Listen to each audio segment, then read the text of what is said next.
वहीं हुती विद्रोहियों के खिलाफ भी बड़ा अटैक हो रहा है। वहीं दूसरी तरफ यमन की ओर से बड़े अटैक इजराइल को टारगेट करते हुए किए जा रहे हैं। एक और बैलिस्टिक मिसाइल के जरिए हमला तेल अवीव को टारगेट किया गया है।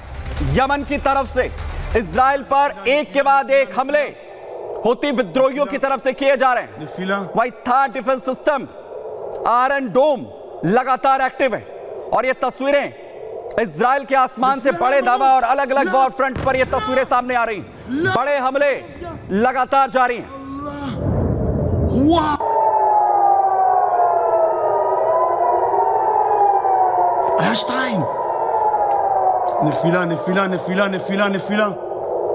तो बड़े अटैक हो रहे हैं अलग अलग मोर्चे पर, लेकिन आज की सबसे बड़ी खबर यह कि बशर अल असद आखिर कौन उनकी जान लेना चाहता है और ये कैसे रूस के अंदर हो रहा है, कैसे इस पूरी साजिश को जो है वो रचा गया और आखिर पुतिन की नाक के नीचे क्या बशर अल असद की जान खतरे में। सीरिया के पूर्व राष्ट्रपति बशर अल असद, जिन्हें रूस में मारने की साजिश रची गई। रूस में दरअसल बशर अल असद रह रहे हैं, ये दावे हैं, उनकी जान को वहां पर खतरा बताया जा रहा है। जहर के जरिए बशर अल असद पर जानलेवा हमला किया गया। मॉस्को में बशर असद को जहर देने की साजिश रची गई। राजनीतिक शरण के तहत यह दावा है कि रूस में लगातार बशर असद अपने परिवार के साथ रह रहे हैं। सोशल मीडिया एक अकाउंट है जनरल SVR जो यह दावा कर रहा है। दावा यह कि असद को उनके ही घर में धीमा जहर दिया गया, धीमी मौत देने की कोशिश हुई। SVR सोशल मीडिया अकाउंट ये रूस के एक पूर्व जासूस का अकाउंट है। रूस में शरण लिए बशर अल असद की जिंदगी खतरे में, यह दावा यहां पर किया गया है। वही आपको तमाम डिटेल्स इसकी देंगे। वही अरविंद केजरीवाल दिल्ली के CM क्या कह रहे हैं, जरा सुनवाते हैं आपको। लड़ता है 2020 में प्रधानमंत्री जी ने दिल्ली के लोगों से कई वादे किए थे। 2020 के विधानसभा चुनाव में भी आए थे। ये बीजेपी का संकल्प पत्र है, इसमें कई सारी बातें लिखी हुई है। इसमें प्रधानमंत्री जी कह के गए थे 2020 में, साफ साफ इसमें लिखा है दिल्ली में विधानसभा चुनाव आने वाले हैं और इसे लेकर जो कैंपेनिंग की शुरुआत है वो यहां पर हो रही है। बहरहाल खबरों पर वापस लौट रहे हैं और बशर अल असद की तरह तस्वीर दिखाइए, क्योंकि बशर अल असद जो अपना ही देश छोड़कर भागे और अब यह दावा हो रहा है कि वो रूस में, क्योंकि विद्रोही गुटों की तरफ से यह हालात पैदा कर दिए गए कि बशर अल असद को छोड़कर भागना पड़ा सीरिया को और अब रूस में उनकी जान को खतरे का दावा हो रहा है, जहां उन्हें धीमा जहर देने की कोशिश हुई। ये दावे यहां पर किए जा रहे हैं। दरअसल रूस के एक पूर्व जासूस की तरफ से बड़े खुलासे बशर अल असद को मारने की साजिश के तहत किए गए हैं। क्या दावा है? रूस के मशहूर पूर्व जासूस दरअसल ये बड़ा दावा यहां पर कर रहे हैं। आपको एक बार फिर से ले चल रहे हैं, अरविंद केजरीवाल क्या कुछ कह रहे हैं। 4000 मकान इन्होंने 5 साल में बनाए हैं। मुझे लगता है कि शायद 200 साल का प्रोग्राम बीजेपी ने बनाया है। ये संकल्प पत्र 5 साल का नहीं है, 200 साल का है। 200 साल भी इस रेट पे अगर 5-5 साल में 1700 मकान बनेंगे तो ये जो झुग्गी झुग्गी में जाके कह रहे हैं पक्के मकान देंगे, तो अगले 1700 मकान जो हैं वो 2030 के चुनाव के पहले बन के तैयार होंगे और शायद वो देने की ज़रूरत भी ना पड़े, जिस तरह से ये झुग्गियाँ उजाड़ रहे हैं। पिछले 5 साल के अंदर इन लोगों ने झुग्गियाँ तोड़ तोड़ के 2,78,796 लोगों को बेघर कर दिया। प्रधानमंत्री जी वादा करके गए थे मैं तुमको पक्के मकान दूंगा, लेकिन धोखा दिया, पीठ में छुरा घोंपा।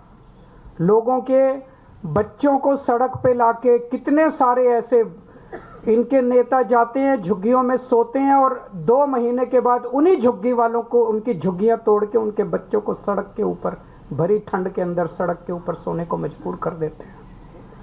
2,78,796 लोगों को इन्होंने 5 साल के अंदर बेघर किया। आज मैं आपको लिख के दे रहा हूं, मेरी बात नोट कर लेना। 2030 के चुनाव में अगर इन लोगों को वोट दे दिया 2030 के चुनाव के पहले दिल्ली की सारी झुग्गियां तोड़ देंगे।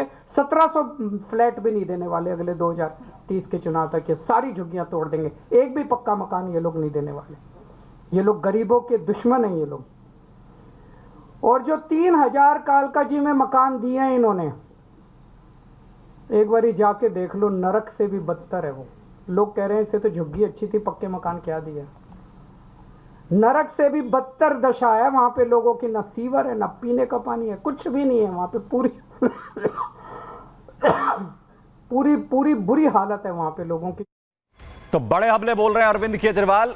आज प्रधानमंत्री नरेंद्र मोदी ने दिल्ली के अंदर बड़ी सौगात जो है वो दी है, उसके बाद उस पर बड़ा हमला बोलते हुए। बहरहाल आगे बढ़ रहा हूं। और जो बड़े दावे दरअसल रूसी जासूस की तरफ से किए गए, रूसी जासूस ने बड़े दावे बशर अल असद के खिलाफ जो साजिश को लेकर रचे, वो आपको बताता हूं। रूस के मशहूर पूर्व जासूस ने बड़ा दावा किया।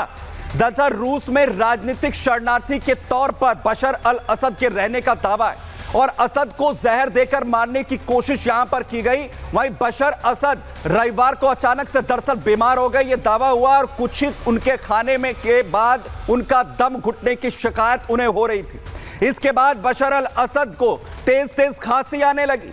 वहीं बशर असद को सांस लेने में दिक्कत हुई और साथ ही असद ने पुतिन प्रशासन को अपनी दिक्कत के बारे में, बेचैनी के बारे में शिकायत की और उसके बाद डॉक्टर्स की टीम ने असद का इलाज यहां पर किया। लेकिन फिर भी असद की हालत लगातार बिगड़ती चली गई और वहीं असद को पानी दिया गया, उन्हें थोड़ी राहत मिली, यह हालत हुई तो फिर असद सिर और पेट दर्द की शिकायत यहां पर लगातार करने लगे।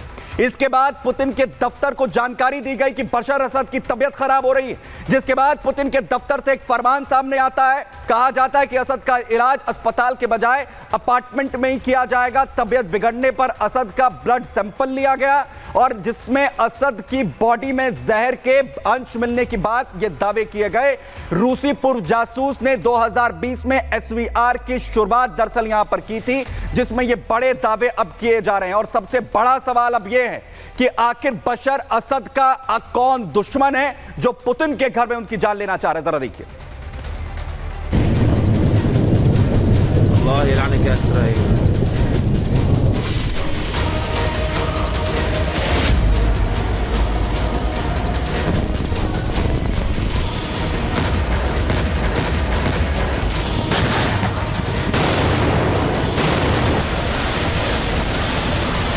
सीरिया के पूर्व राष्ट्रपति बशर अल असद के खिलाफ रूस में साजिश कौन रच रहा है? सीरिया से अपनी जान बचाकर भागने वाले असद को क्या रूस में जहर दे दिया गया? क्या रूस में शरण लिए हुए सीरिया के पूर्व राष्ट्रपति असद की हत्या की कोशिश की गई है?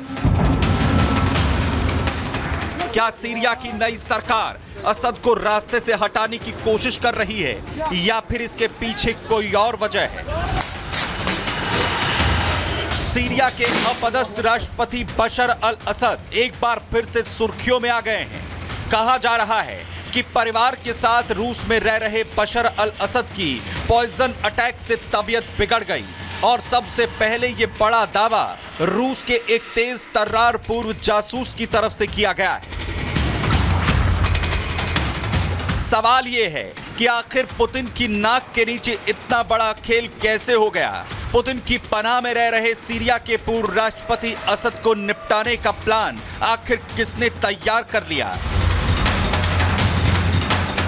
दरअसल पिछले 5 दशक से भी ज्यादा वक्त से सीरिया पर शासन कर रहे असद परिवार को विद्रोहियों ने उखाड़ फेंका।